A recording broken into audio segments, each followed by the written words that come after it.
So I think that should give you some idea of how volatile the international situation is at the moment, sir. I see, General. You didn't understand a word of that, did you, Mr. President? No, I did not. Would you like me to get Professor Liebstrom to explain it? I think that might help. Hello! Professor Liebstrom! Yeah, Mr. President, let me try and explain it this way. Hit it!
Come on,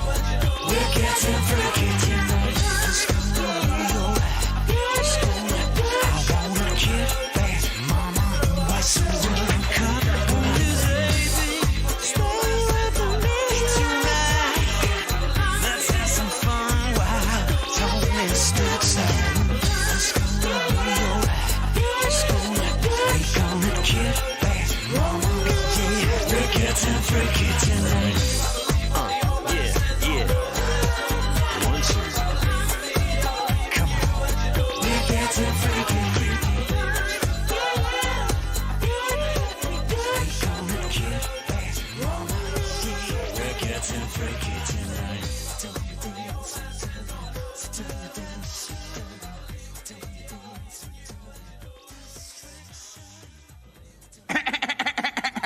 Hey, that was fun. Can we do it again?